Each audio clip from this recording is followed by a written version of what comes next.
In today's video, discussing the recent developments surrounding the ongoing conflict in Ukraine, particularly focusing on President Trump's comments regarding Ukraine's leadership and how these remarks may impact the situation on the ground.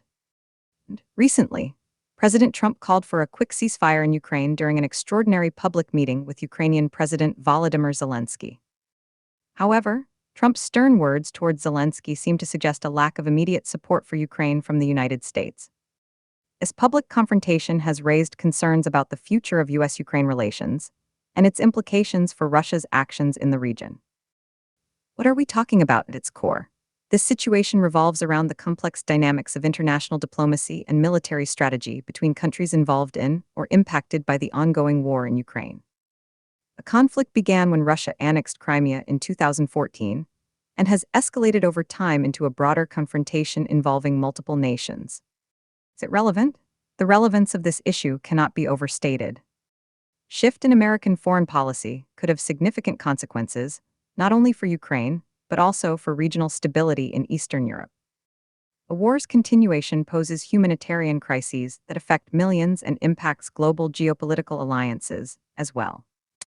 According to Natalia Vasilyeva and Paul Son from the New York Times, Trump's dressing down of Zelensky was broadcast prominently on Russian state television, laying into Kremlin narratives that portray Zelensky as a leader who is losing favor with his Western allies.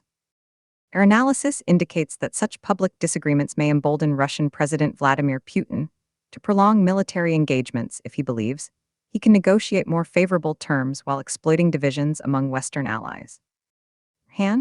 Tegan Goddard from Political Wire echoes similar sentiments by emphasizing that Trump's comments could inadvertently play into Putin's hands by showcasing fractures within NATO's united front against aggression.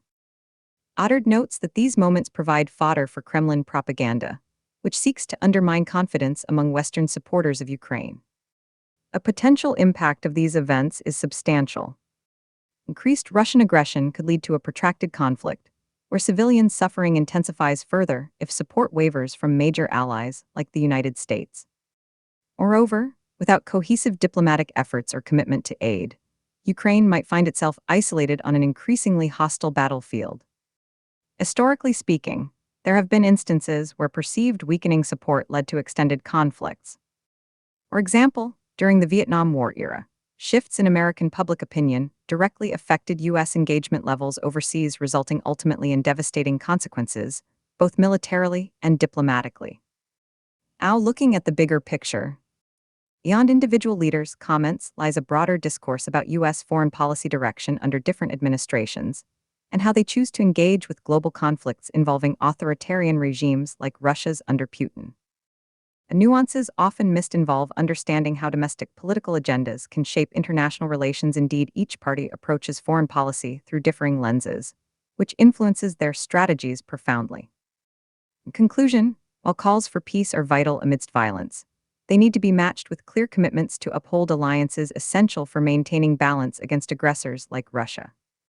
Observers must remain vigilant concerning rhetoric used by powerful actors, because it carries weight not just in media cycles, but also affects real lives caught within turbulent geopolitical storms. We move forward through uncertain times ahead concerning Ukraine's fate and consequently European security. It becomes paramount to analyze how these political narratives will evolve alongside acts of diplomacy or deterrence over warfare itself.